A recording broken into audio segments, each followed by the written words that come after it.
So wonderful. Good morning, Marcy.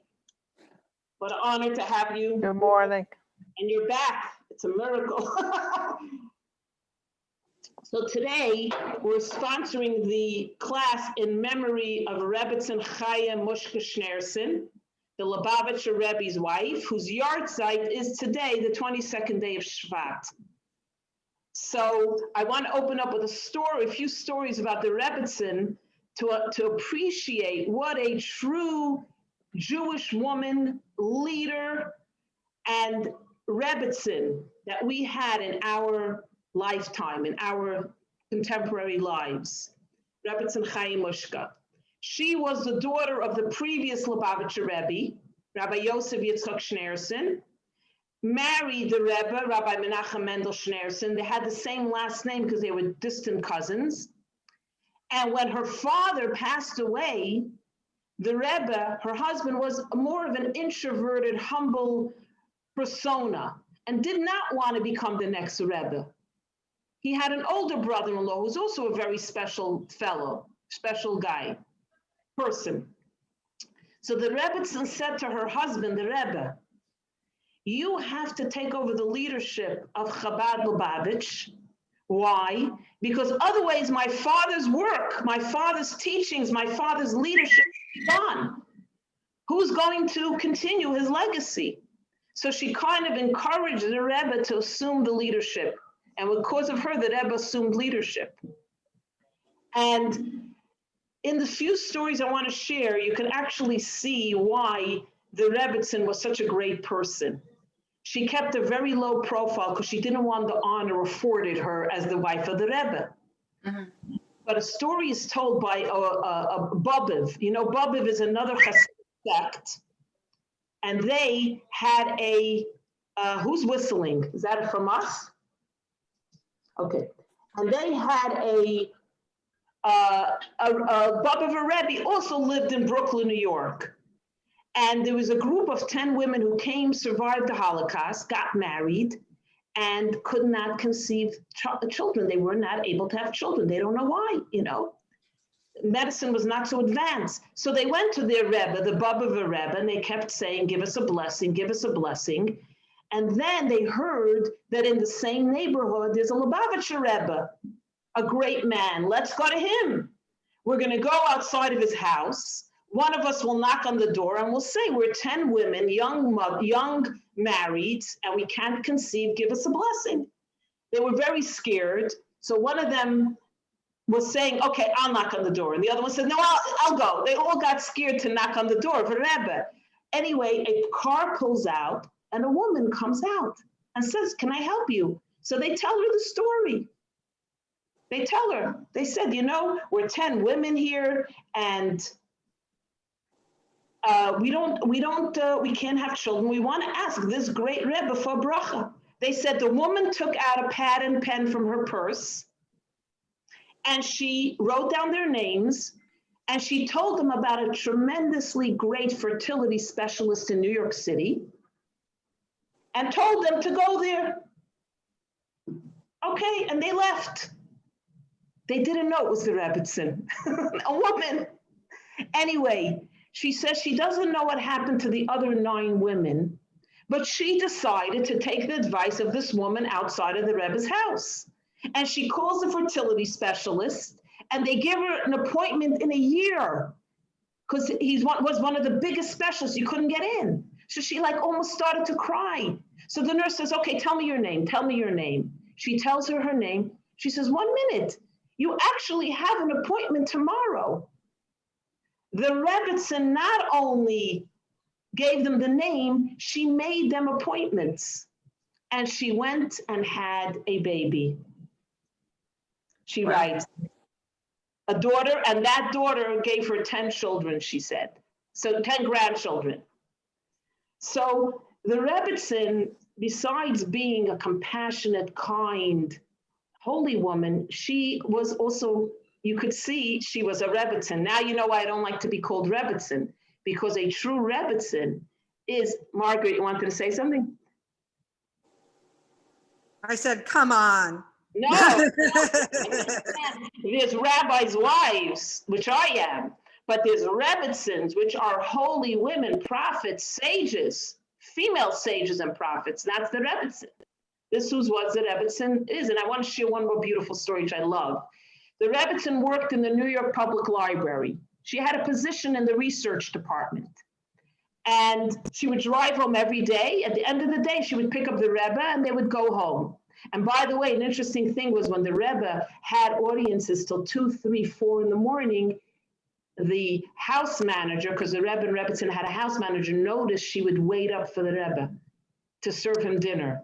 Didn't matter when he came home. 4 in the morning, the Rebbitzin waited up. 2 in the morning, 5 in the morning, she always waited up for the Rebbe. Talk about human marriages, relationships. What a lesson. Most of us put a note, honey, you're late. Dinner in the oven, heat it up. The Rebbitzin, who she was internally is who she was externally. She exuded true feminine qualities, leadership, prophecy, holiness. She was my role model, and thousands of women followed the lessons of the Rebbitzin, who she was. I want to share one more story. Yeah, you want to ask something, Jane? I just wanted to ask, they didn't have children, did they? Say that again? No. As a matter of fact, the Rebbe indicated in one of his letters that he had gone with the Rebbitzin to fertility specialists, the doctors, and they couldn't conceive. God didn't want them to have children. This is another beautiful story now that you brought it up. So there was special people would visit the Rebbitzin in her home. They made an appointment and they would go. So one of the people relates, they went in with their child, and the child was playing around in the Rebbe's house on President Street. And the child says to the Rebbitzin, "You have such a big house, but where are your children?" The Rebbitzin, without missing a beat, he says, she broke into the most beautiful smile, and she said to the little boy, "The Hasidim are our children. Our disciples are our children," she said. She didn't say, "Oh, people are sensitive, people are offended." But she was a true a reflection again of what royalty is. You want to know real royalty? Don't look at London, England. Look at the Rebbitzin. You'll see royalty, real royalty. So the story is she was driving. Now, by this time, she had a driver, Chesed Halberstein, who was married to my husband's first cousin. He was driving her home, and when they stopped by like a traffic jam, she looked out her window and she looked like a family was being evicted. The furniture was on the front lawn and the mother was crying, surrounded by all her garbage bags of clothing. So the Rebbitzin made him stop, and she sent him out to ask what was going on. It was obviously a Jewish family also. And not that she wouldn't help another family, but I'm saying it was a Jewish family. And he came back and he said, "They're being evicted. They couldn't pay their rent. They're being evicted." She said, "Ask them how much they owe."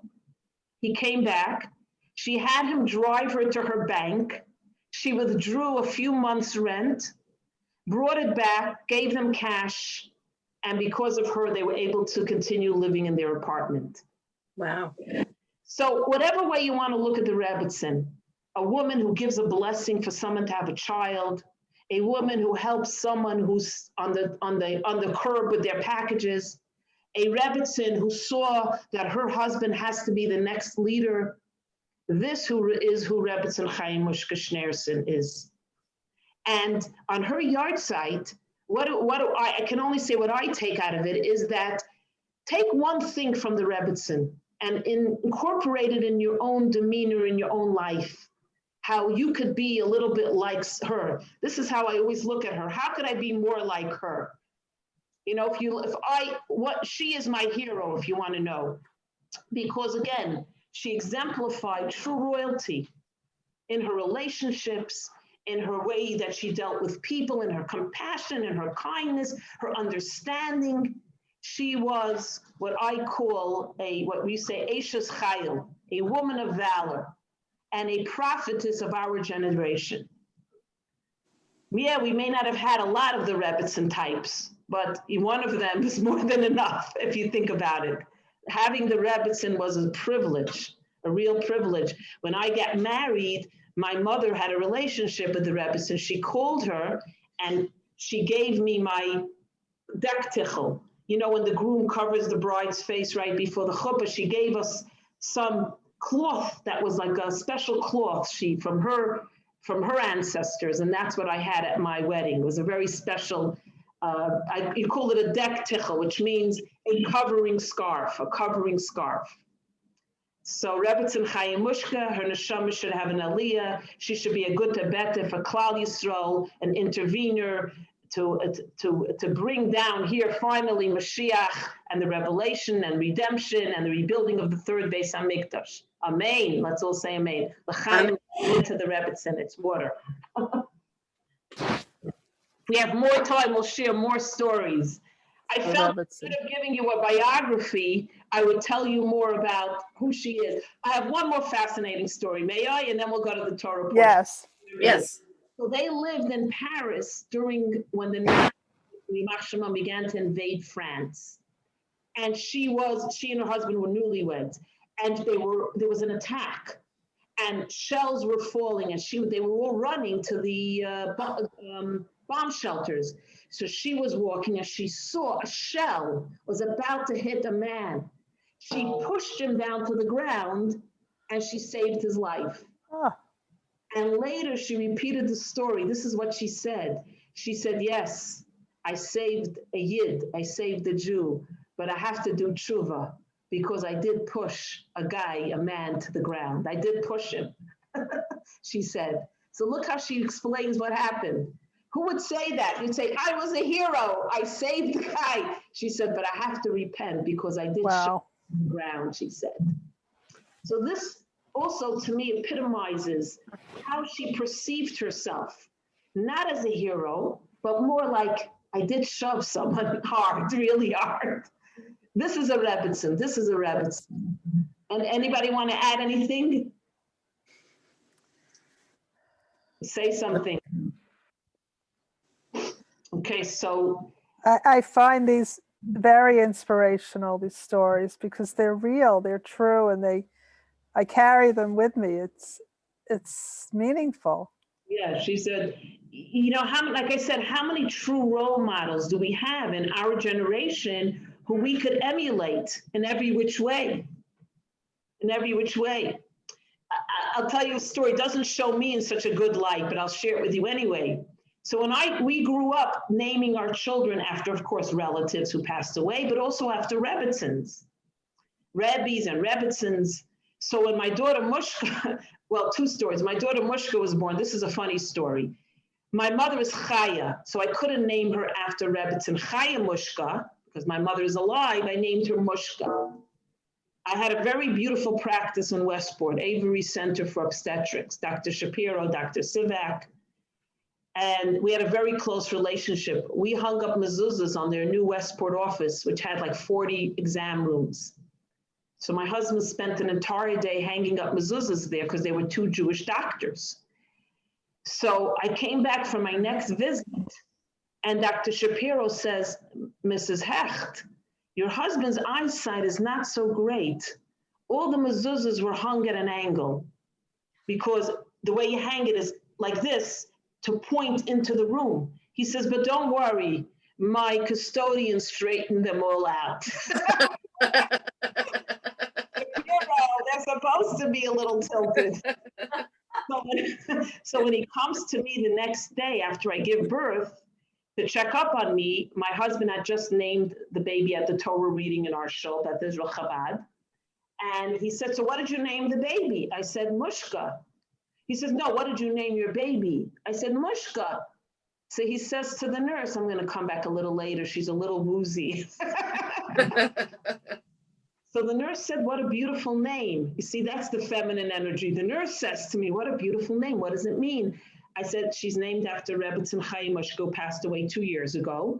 And it means a sweet scent. It's a Russian word for a sweet scent. She says, wow, what a gorgeous name.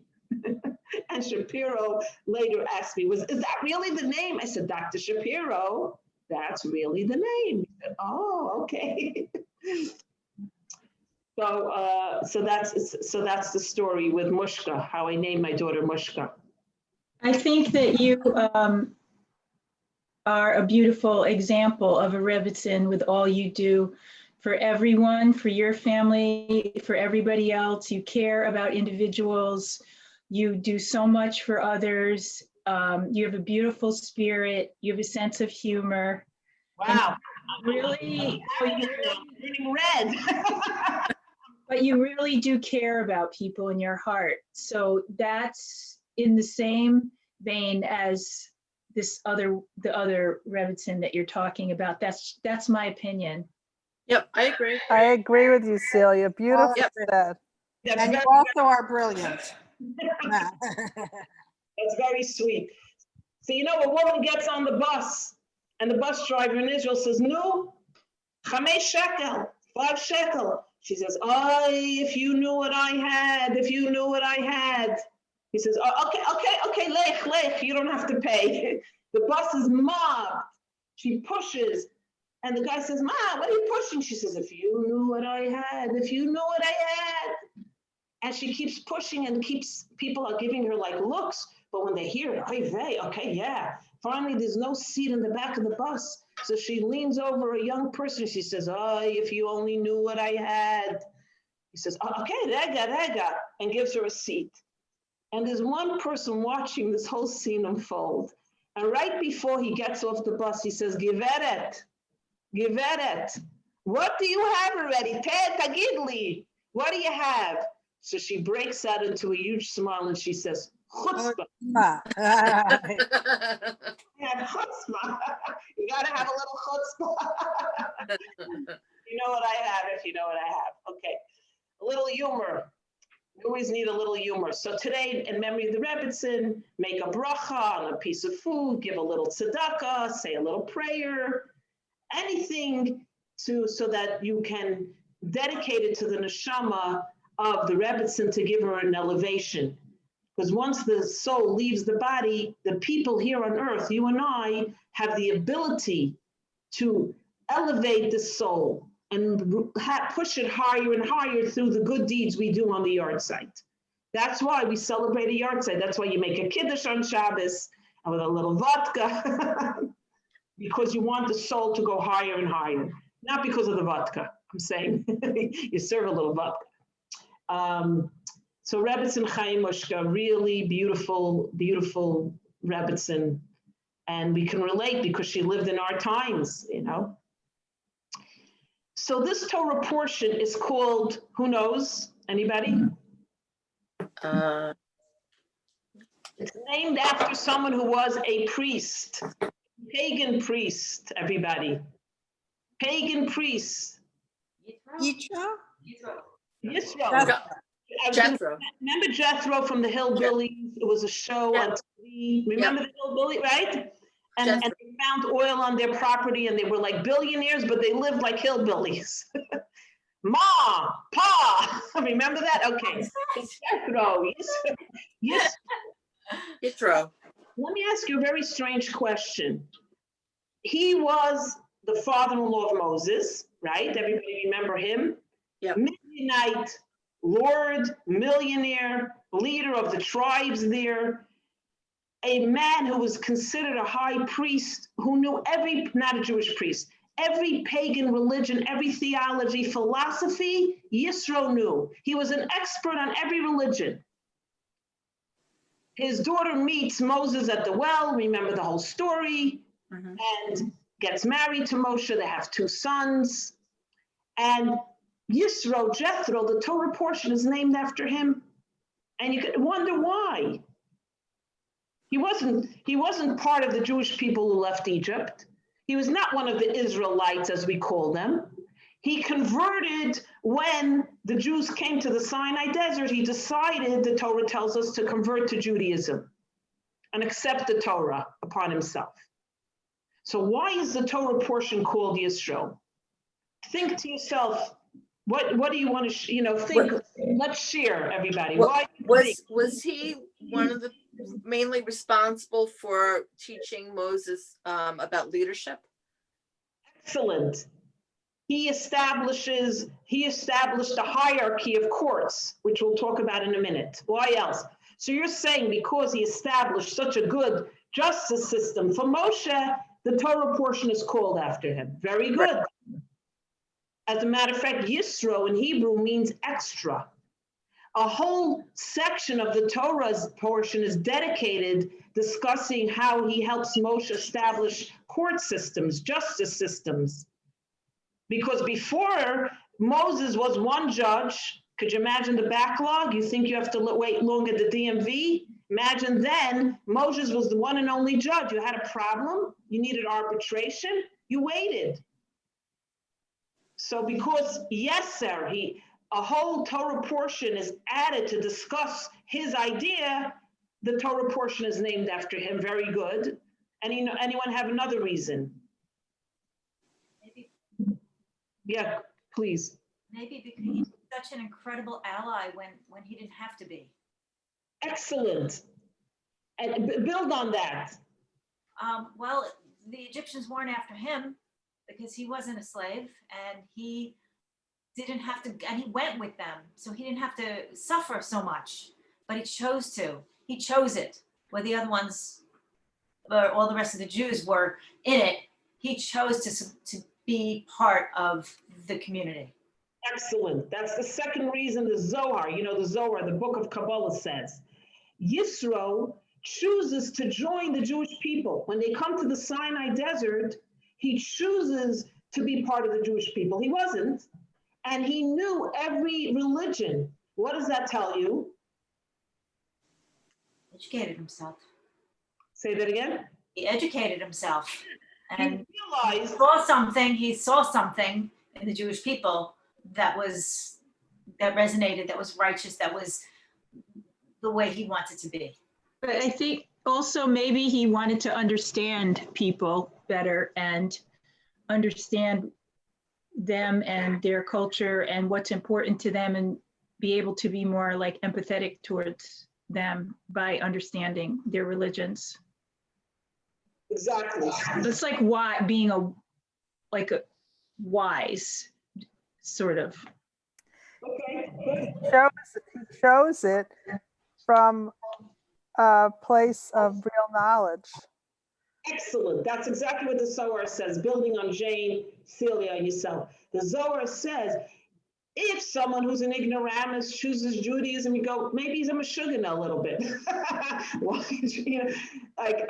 Sometimes we make a little joke, someone is not born religious and suddenly they're keeping kosher and Shabbos. And sometimes I say, why? What's wrong with you?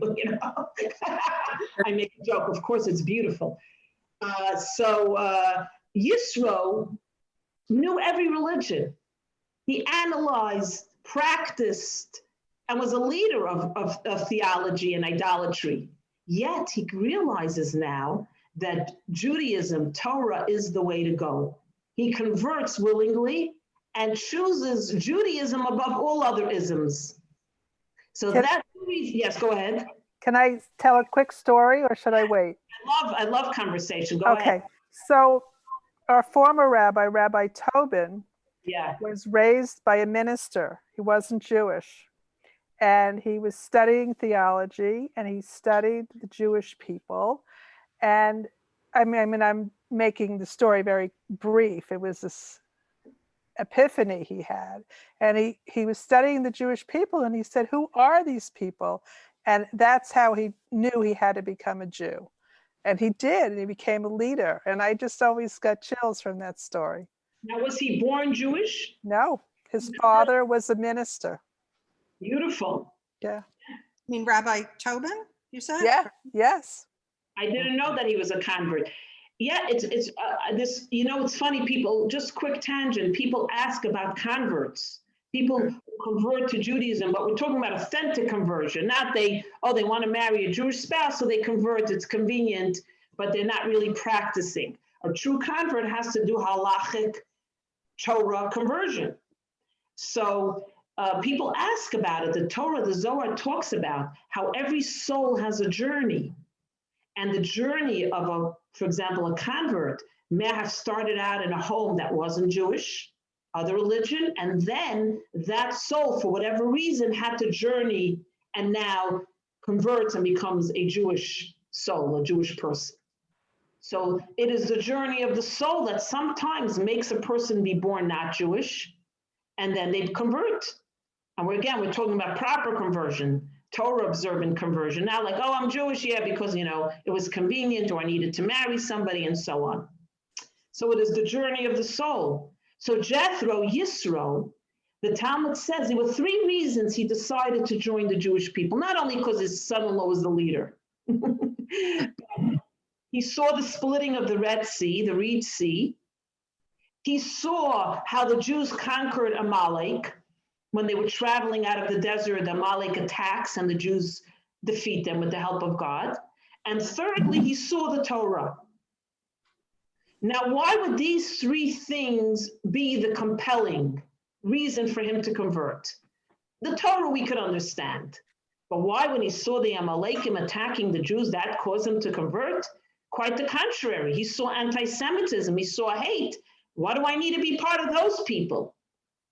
And the answer is, what did he see? The Amalekim were a nation that lived out of Egypt. When the Jews left Egypt, they suddenly decided to attack, even though they just saw what happened to Paro. They just saw how Paro was defeated by the plagues. They saw how Paro was defeated by God. Why would they attack the very nation that is protected by this God? What are they, crazy?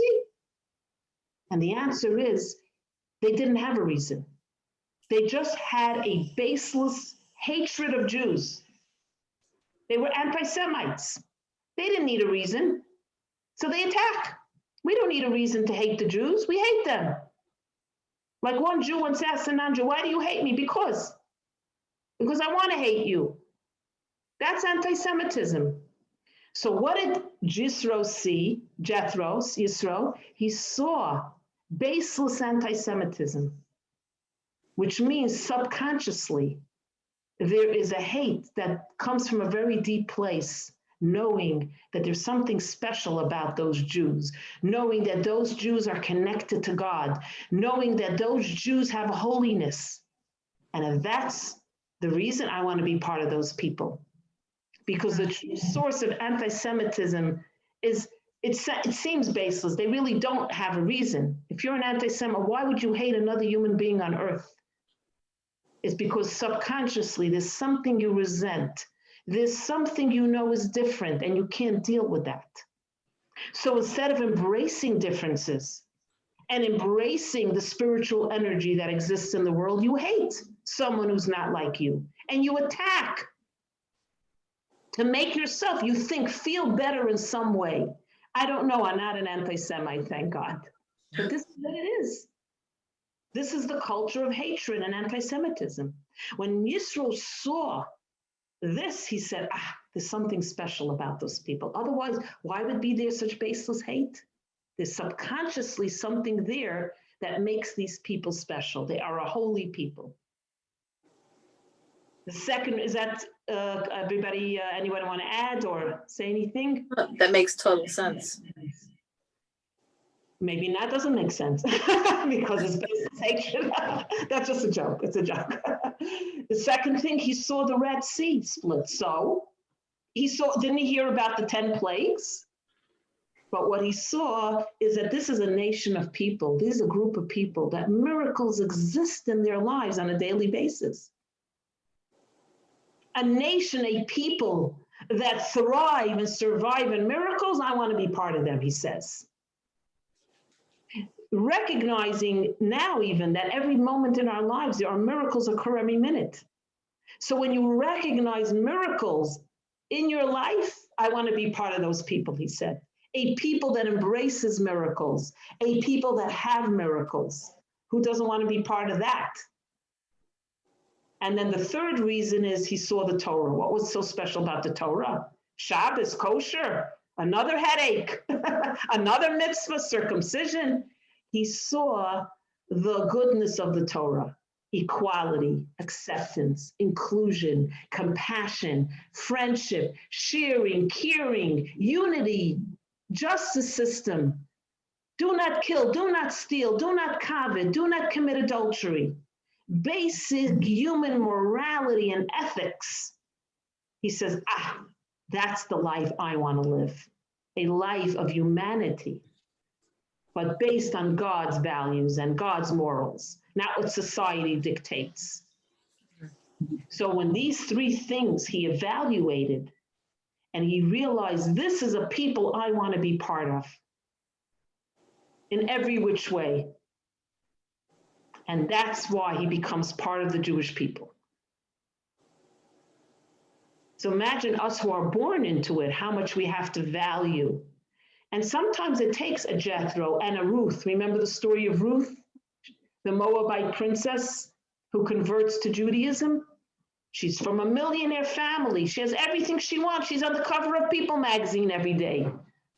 Baba says, what's felt there? What's missing? That she decides to go with a Jewish mother-in-law who's penniless. We'll talk about the story later on in the spring.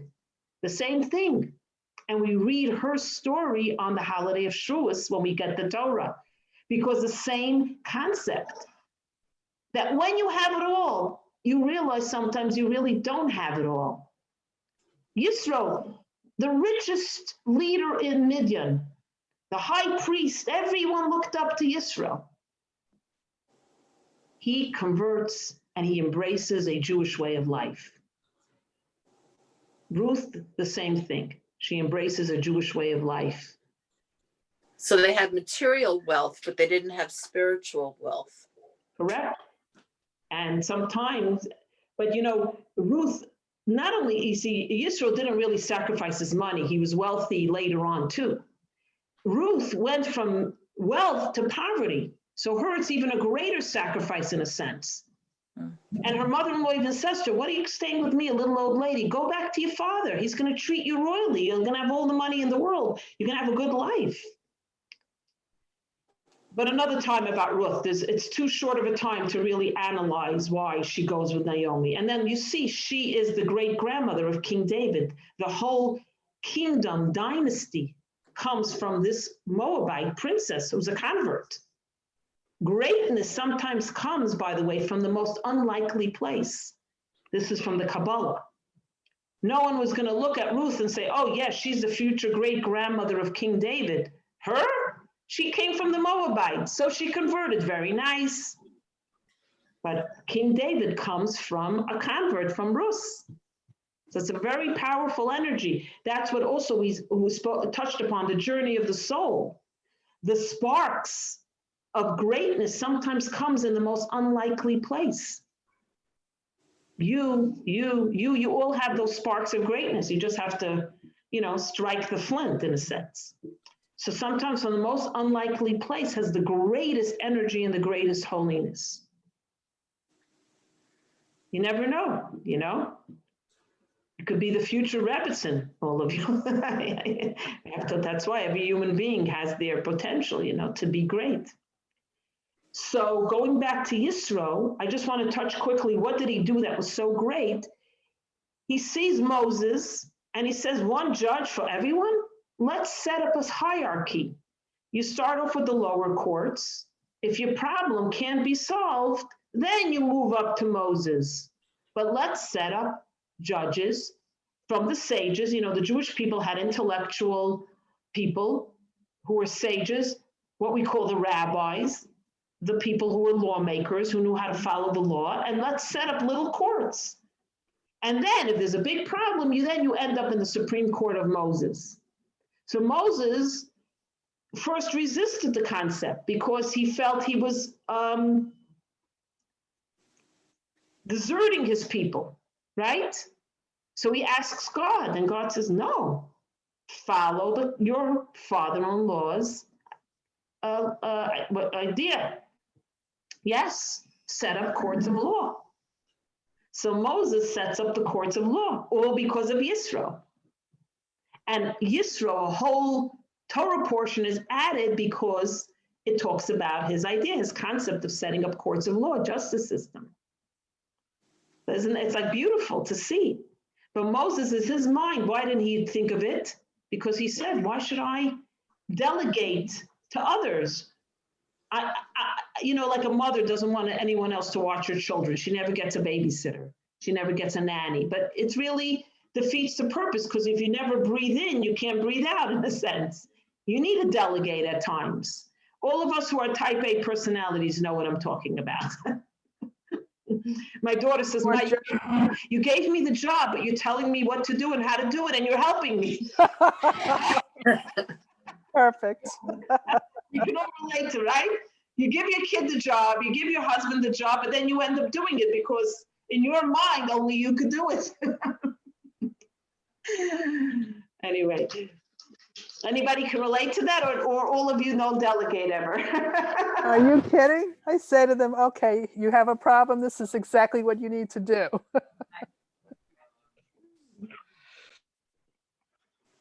So I want to share a very, very beautiful, beautiful concept in the Torah portion as we move forward. Does anybody want to add anything, take away?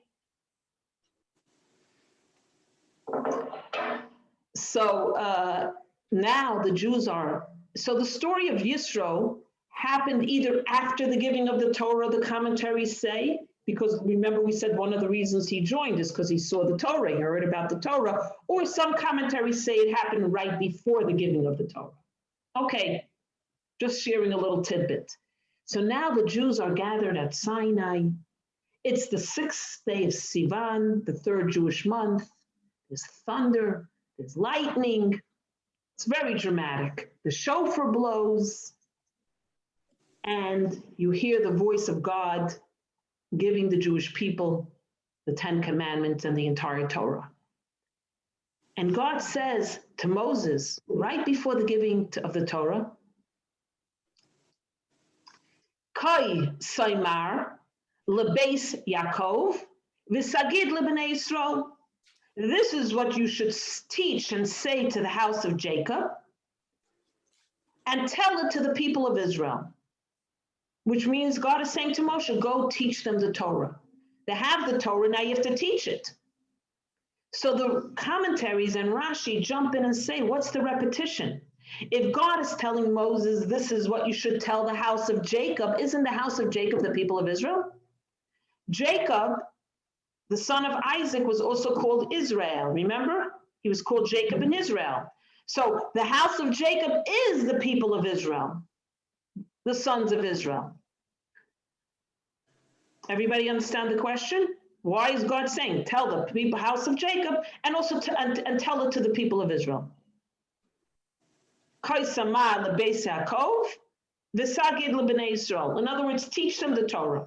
So Rashi jumps in and says, the house of Jacob refers to the women. Israel refers to the men. God says, first teach the women the Torah, then go teach the men the Torah. This is to me, the most fascinating, eye-opening statement in the Torah. That God is in essence telling Moshe, teach the women first, then teach the fellows. Do we need even to elaborate on how it is the women who are the foundation of the world, the universe, of the education, of the Torah, of godliness? God tells Moses, teach the women first. You know why? It's going to stay forever if you teach them first. You want the Torah to survive persecutions, assimilations, politics, and I have to say elections. You want the Jewish people to thrive and survive from generation to generation. You want the Torah to live on, teach it to the women first. You teach it to the women first, it will be a guarantee that the Torah will live on in eternity. Then teach the guys. And says the commentary is an interesting note. What happened with Adam and Eve, Adam and Chava? God says to Adam, you see the tree over there, the tree of knowledge? Don't eat from that tree. What does Adam tell Chava? Who remembers? He goes down. He says, Chava, darling, God gave us one mitzvah. You see the tree over there? Don't touch it. Oh, and by the way, also don't eat from it. But did God say don't touch it?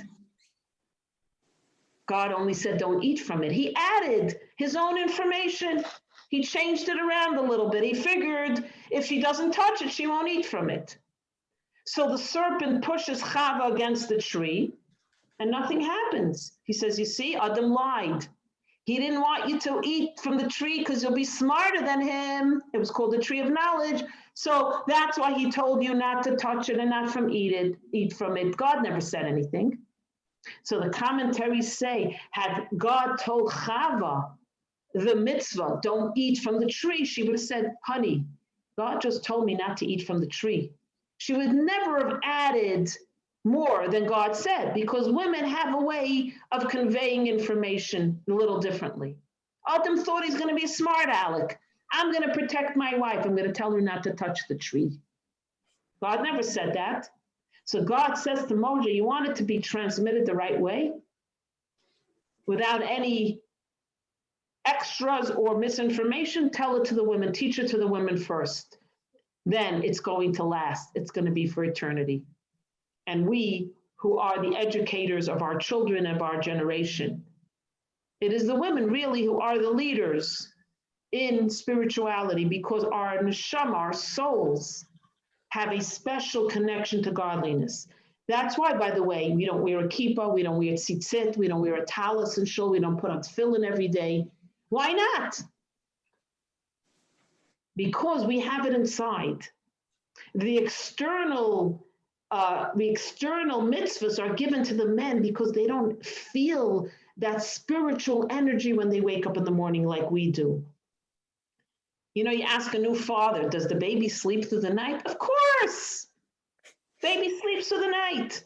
Doesn't even hear the baby cry. Before even the baby cries, we're up and running to get the baby out of the crib to feed. We feel the cry before the cry happens. We have it inside.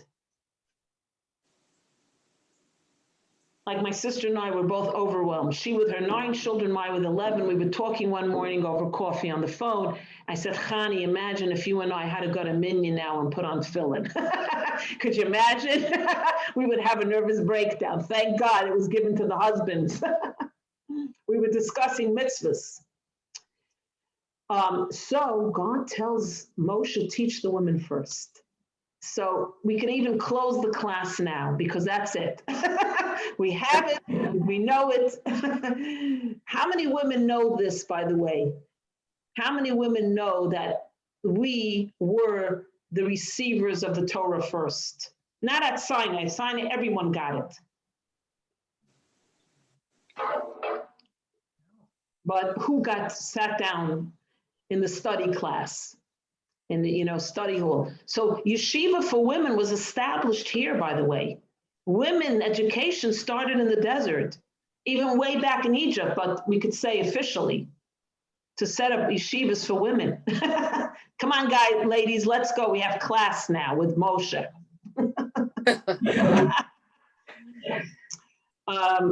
We tell our husbands, you babysit the kids. So my daughters say, Ma, babysit their fathers. I said, you're right. I don't know why I always say to my husband, will you babysit? It's his baby too, you know. Right. So ladies first, by the way, and this is where the American concept of ladies first started. You want to know, we know where Cinderella started, Rip Van Winkle, but you want to know where the term ladies first in this Torah portion.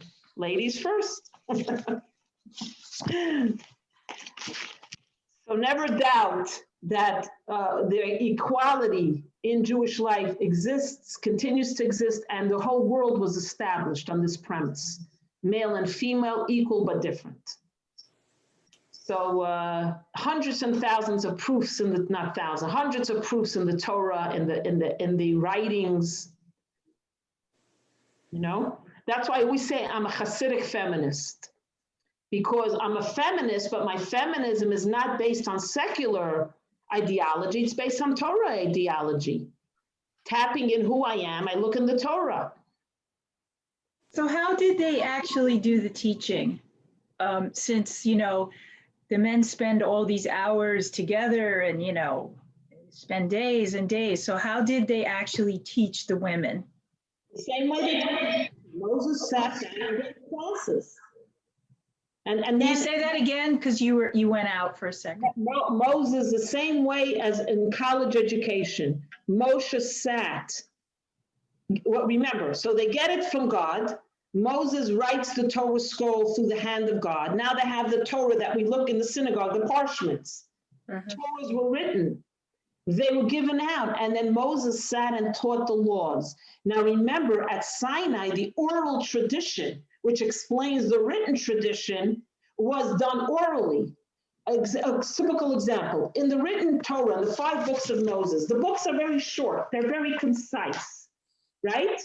It says, keep kosher, these animals you shall not eat. But it doesn't tell you in the written tradition how to keep kosher. The oral tradition, which explained the written tradition given by Moses and by God at Sinai, needed to be taught. Because how do you slaughter an animal to make it kosher? How do you salt an animal? How do you keep milk and meat separate? Typical example, the laws of kosher. How do you do it? And what happens if you open up the animal to kosher it and you see that it had been ill? Are you allowed to eat that? Is it kosher anymore? No. Nope. How to salt the animal? I'm using an example of kosher. Okay, it says in the written tradition, an eye for an eye. Now, if you didn't have the oral tradition, what would you think? Joe is chopping down a tree. The wood falls and pokes out the eye of Michael. So what does the family do? An eye for an eye. Now they take Michael and they poke out his eye. But that's barbaric. That's not what the Torah means.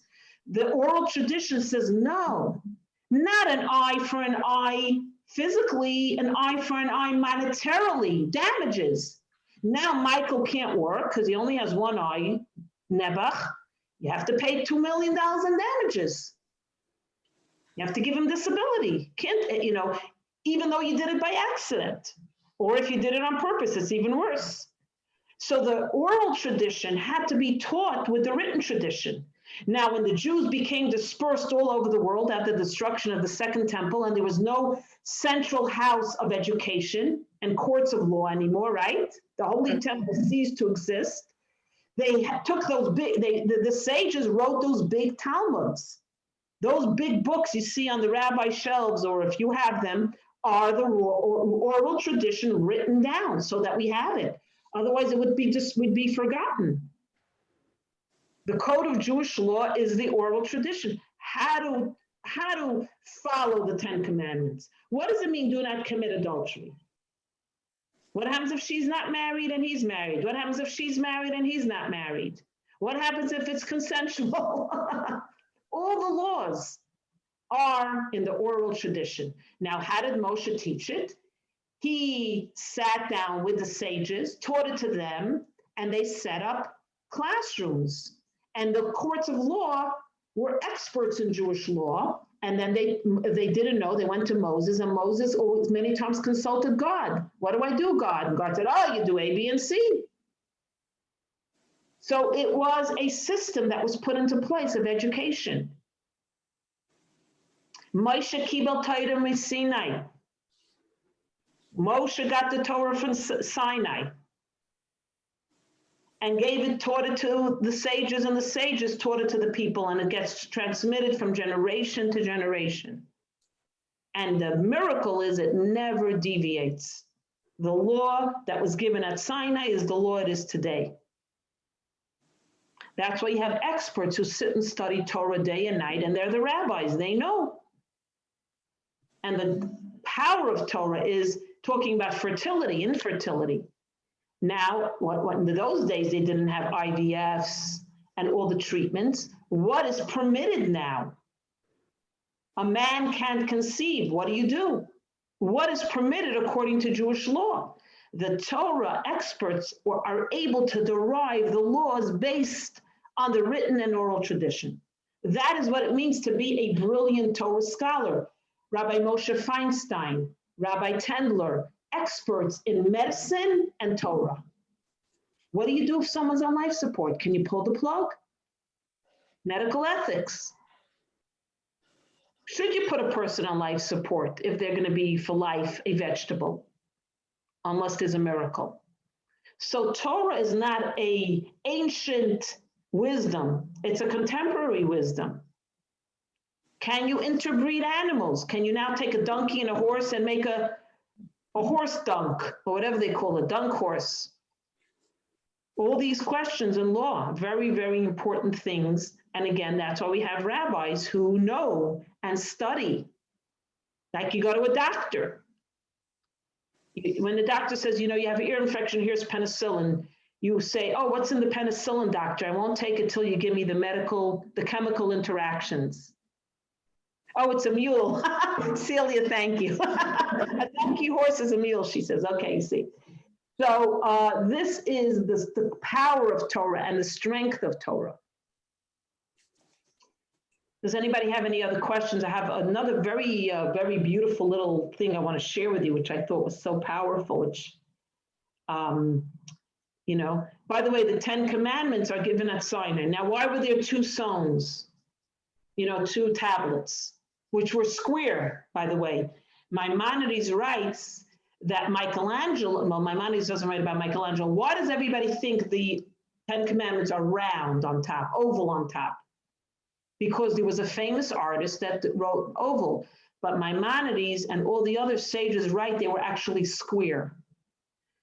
When they were building the great synagogue or the Knesset in Jerusalem, the Rebbe found out that they were making them round. He saw the design and they were making them round. My father was the chief American correspondent for the largest Israeli newspaper, American correspondent, Yadiot Achanot, which is like the New York Times of Israel. So my father was known as the Rebbe's CIA agent. So my father was sent to change the doors that they should resemble the proper luchos. Now think about the Rebbe. What did the Rebbe care? Because it was going to depict the 10 Commandments incorrectly. So the Rebbe sent my father. My father found out who the chief architect is. And my father told him in Hebrew, can you change it? Many times the Rebbe would tell my father not to say who's sending him. My father said, it's wrong. It's supposed to be square. The guy, and this time he said it in the Rebbe's name. The guy said, listen, Gershon, I would have loved to change it, but it's already in production. And it is very, very expensive. The door is very expensive, custom. So my father called the Rebbe, and the Rebbe said to my father, tell him that I'm going to pay the difference, whatever it costs to change it on the front doors. So my father called back the architect, said the Rebbe is going to pay what it costs to change it to square on the door. So when the architect heard that the Rebbe was willing to pay, he told my father, no, thank you. I'm not taking money from the Rebbe. I'm going to change it. And it was changed. The Rebbe was very happy. So why 2 tablets? So that God, the Medrash says, the host angel of God went to all the nations of the world, said, you want the Torah? To the French. What's in the Torah? Do not commit adultery, be loyal. No, thank you. Love is free. They went to the Russians. You want the Torah? What's in the Torah? Do not steal. Do not steal? No, forget it. They went to the Germans. What's in the Torah? The Germans asked the angel. Do not kill. Do not kill. We're killers. Came to the Jewish people. This is, by the way, a little joke.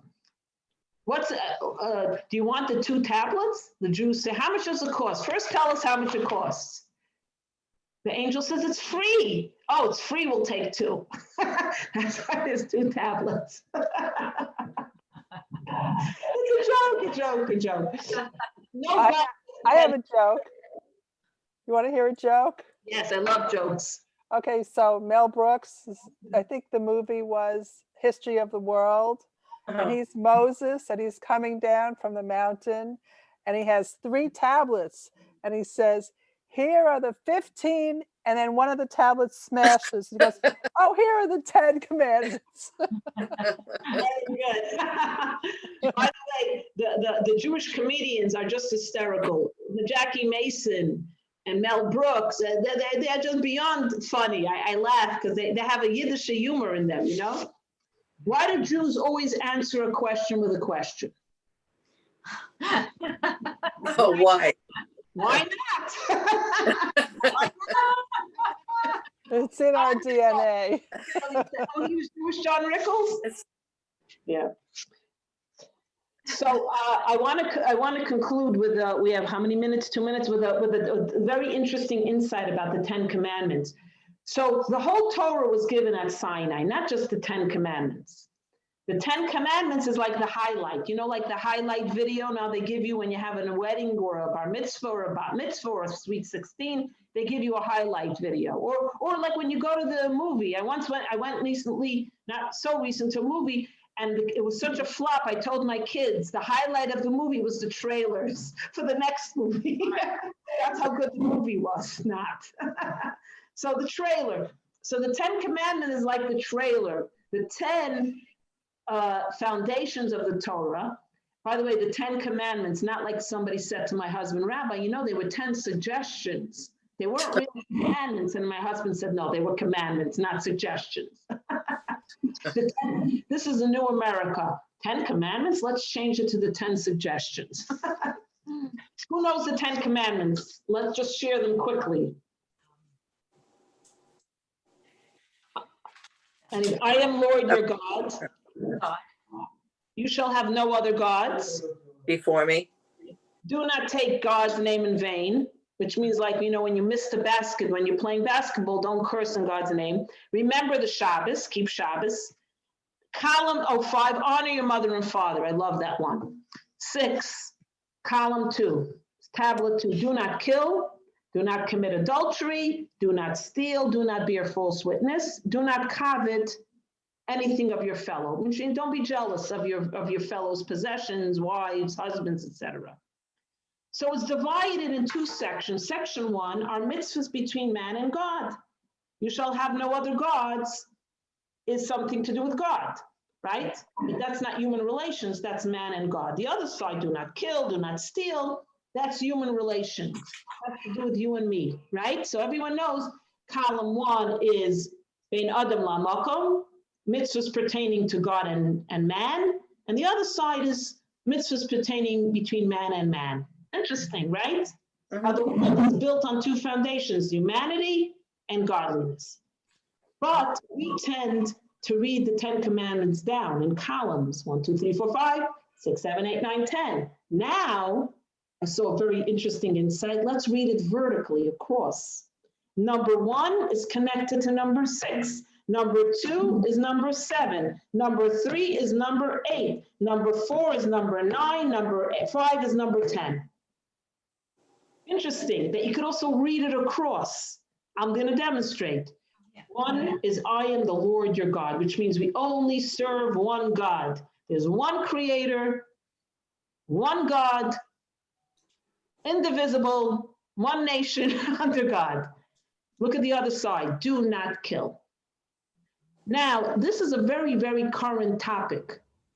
The reason people kill, the reason people are suicide bombers, the reason people don't have a conscience about shooting up a school is because they do not believe I am Lord your God.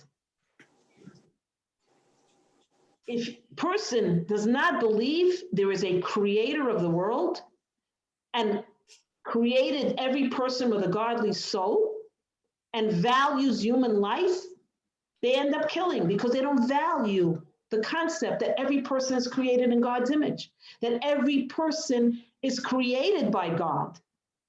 They don't value human life, so they take human life.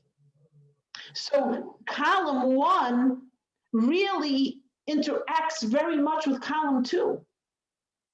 Another example, you shall not have other gods, which means, again, don't buy yourself a little Buddha and start bowing down and praying. Also, it could mean don't have other gods, don't worship money, don't worship materialism, don't worship things that are physical that don't have infinite value. Then, do not commit adultery. What's the connection? Anybody can think of a connection? What does have no that how committed to have no other gods? So at Sinai, the Jewish people, the bride married God, the groom. There's a relationship here. If you worship another God, means you're bringing another person into the marriage.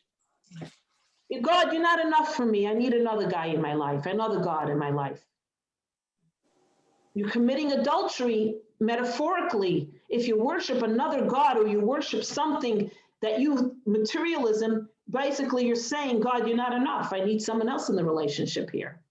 Do not commit adultery is exactly that. You're married, and for some ungodly reason, you feel you have to do something out of the marriage. Very, very great desecration of the marriage. A crime to the marriage. You're bringing in a third party into the marriage, which is kedushin, holy. Marriage is not like, oh yeah, we just got married. Married in Jewish life is called kedushin, sanctity. There's a holiness there. That's why intimacy between a married Jewish woman and husband, wife and husband, is considered the greatest mitzvah in the Torah. Connection of two halves. So do not have other gods. Do not betray God by bringing another God into the relationship. We'll do one more. Do not take God's name in vain, which means don't curse and go ahead, Celia. Yeah. Unmute.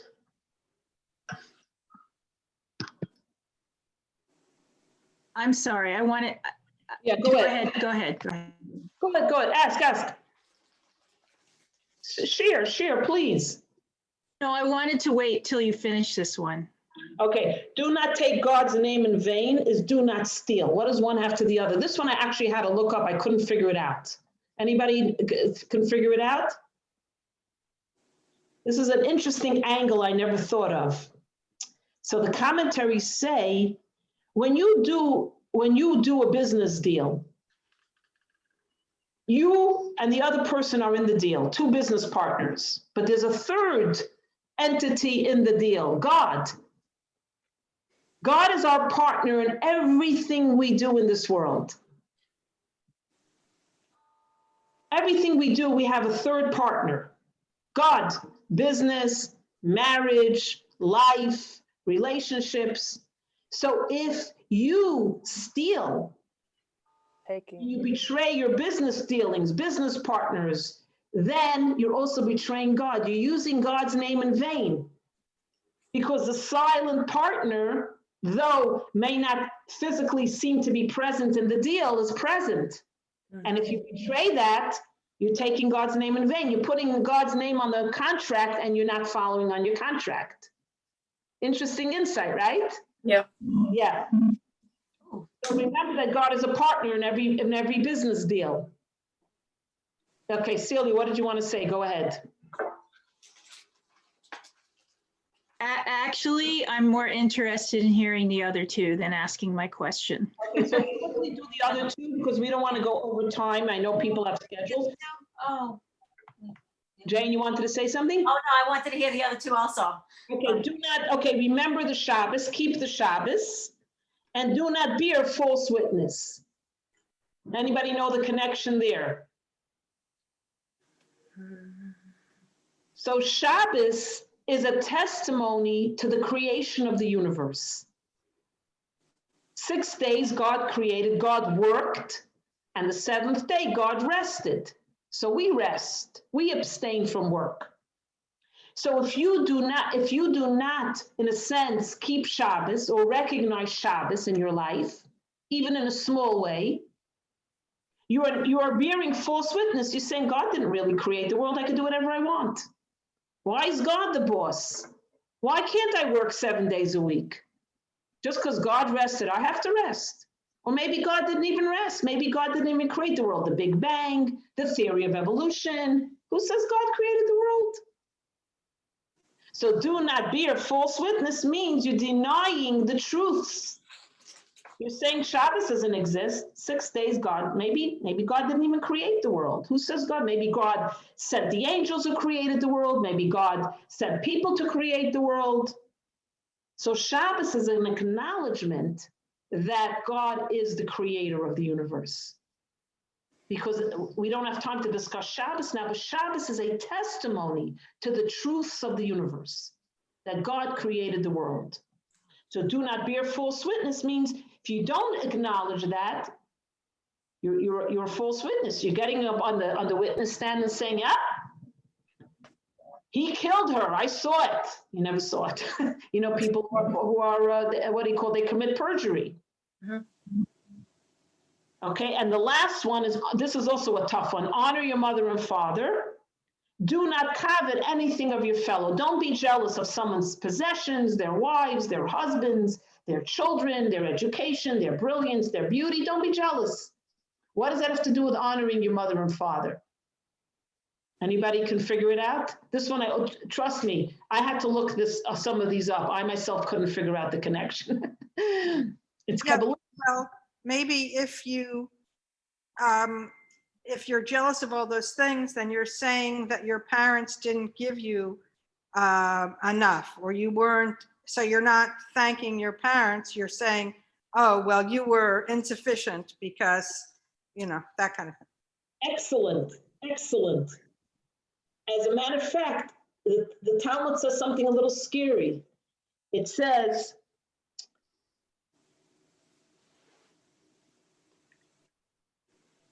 that if you covet, that you're a person who's constantly jealous, you will give birth to children who will end up being disloyal to you, will not respect you. Wow. But I don't want to harp on that because that's negative. That's like Musar. You know me, I like always looking to positive. Kabbalah says something much deeper, which I like better. But sometimes I feel you have to do justice and show a few different angles. You know what I mean? Even though it's not really my favorite answer. Because again, I don't like the threat aspect of it. Like if you walk around being jealous, you'll see how your kids will turn out, all right? You know? But I get that. Father and mother, sorry, go ahead, Jane. Oh, no, I actually get that, but I had a question about the God and God to man and man to God. Isn't honor your mother and father man to man instead of man to God? Yes, yeah, you're right, it is. But also, based on now what I'm going to explain, it also has a godly connection because God is the father and mother. He's the creator of us. Okay. Yes. Number 5 could be either or. It could, honor your mother and father is. But why is it on the left column? Just going a quick little tangent because we're running out of time, is because it's the question my students always ask in Hebrew school. If my mother and father are horrible people, they're not nice to me, do I need to honor them? Why do they deserve my honor? They don't provide for me. I go hungry. There's no money. My parents might even be abusive. Do I have an obligation to honor your mother and father? And the answer the Torah says is yes. Why? You're not honoring their behavior. You're honoring the concept of mother and father. Being God made them the vehicle through whom you got born. That's why you're honoring the birth, the concept that you were conceived from them, not their behavior. That a child cannot account for and should never account for. And it's a horrible situation when it happens. But what you're really honoring is the birth that you came into the world. They brought you into the world, albeit they were horrible people or are horrible people. So honoring your mother and father is really honoring the conception that God put you in the world through them. So what is mother and father based on Kabbalah? Infinity. Because mother and father are finite people. We're human beings. You're a mother, you're a father, or if you're never a parent, okay, you're a human being on earth. Mother and father, based on Kabbalah, is the concept of infinity because there's only one time we are godly, truly godly, and that's when we create a life. The only time a man and woman can truly feel what it means to be a God is when you conceive a child, because you're creating a life. So because mother and father symbolize infinity, symbolize the esoteric, the God, that's why you have to look at jealousy. Jealousy is not a way God is jealous. Why would God ever be jealous? I made everything in this world. I don't need to have it. So by worshiping materialism and being jealous of someone's possession, someone's wife, someone's car, someone's husband, someone's job, someone's beauty, someone's talents, you're basically saying that God didn't create me the way I was meant to be. I was meant to be like this. I was meant to be someone who can't carry a tune. Talking about myself. I was meant to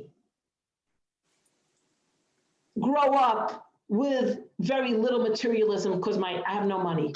God meant it for me to have this life. So by coveting, you're basically denying that you were created the way you were meant to be created. So honor your father and mother is honoring the concept that God created you the way you were meant to be. And by coveting, you're denying that God has a plan for you.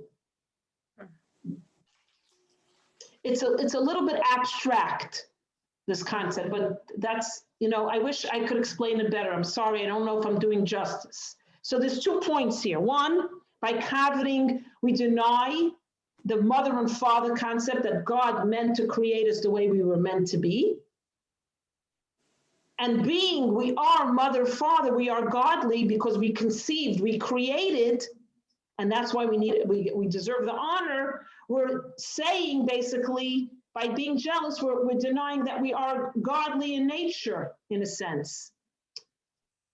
Because when you create a child, you're creating, you're doing the one thing only God normally does.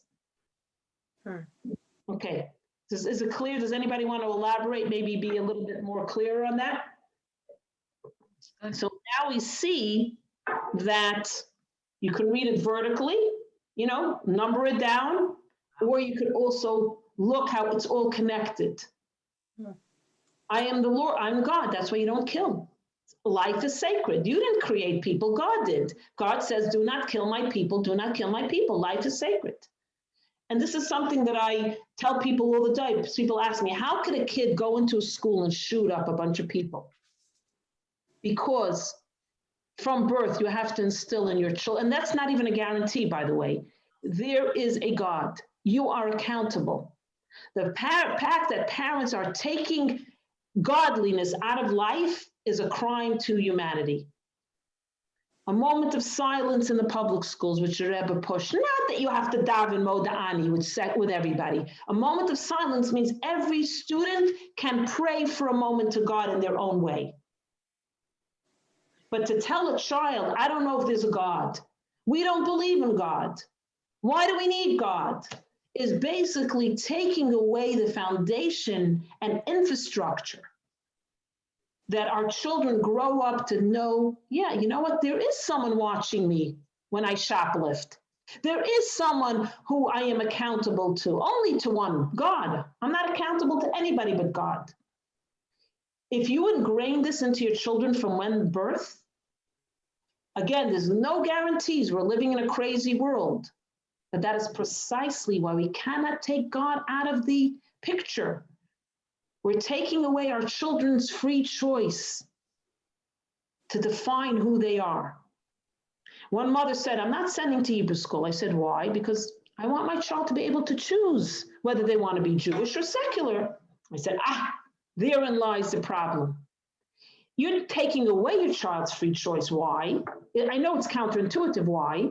Because they don't know what Judaism is. So by not giving them an education, you're not even showing them what it is so they can later say, you know what? I like Judaism. I remember I studied it in Hebrew school. I studied it in day school. But if you never gave it to them, then there's no choice now. There's only one choice, secular life. How many adults came to me and said, Freida, my parents did not send me to a Jewish school because they wanted me to be an American. And they never gave me a choice because I don't know what it means to be Jewish. So how could I choose when I don't know there's no choices anymore. There's no A and B. I say, give your children the best Jewish education, then they adults, they can choose. Do I want to keep Shabbos? Do I want to keep kosher? But they have a choice now because they know what it is. If you never tasted Chinese food and you're only given only hot dogs and burgers and you never give your child a different taste bud, like also, I'm using something silly, but choices means there's choices. Which food do you like best? Oh, I don't know, Ma. You always make chicken for dinner. How should I know what I like best? We don't have anything else to like, just even silly things. So, number one, I am the Lord, your God. And I want to end off on this little note, your God. Your God. God is personal. It's not someone else's God. God has to be part of your life. It's my God. It's the God I cry to. It's the God I complain to. It's the God I kvetch to. It's my God. You have to make God part of your life. How? I'll give you one easiest way. When you wake up in the morning, say a one-line prayer. Moda'ani lefanecha melachai v'kayom shechazarti b'nishnasi b'chem l'rabba menasecha. Thank you, God, for giving me back my soul this day. That's it. And I have to tell you, you wake up and you say that, God is whisked right into you for the day. Try it. See if it works for you. One line before you even do ritual washing, you say that line. It's very fascinating. I tell my students in Hebrew school, they go crazy. Say, ritual washing is the first thing you do when you rise up in your bed. No, first you say Moda'an. You thank God for giving you back your soul. The minute you acknowledge God in the morning, what does God say? Yeah, I'm here for you. I'm here for you. If you don't acknowledge, you don't have a connection. Like my father used to say, why don't you say good morning when you see me? He would tell me, when you see me, you say good morning. I said, Ty, I didn't brush my teeth yet. Give me a minute. Anyway, so I think this Torah portion and the Rebbitzins yard side today had a good energy and a lot happening, a lot to think about. The 10 suggestions, not the 10 commandments. That comes from George Carlin. Say that again? George Carlin, the comedian.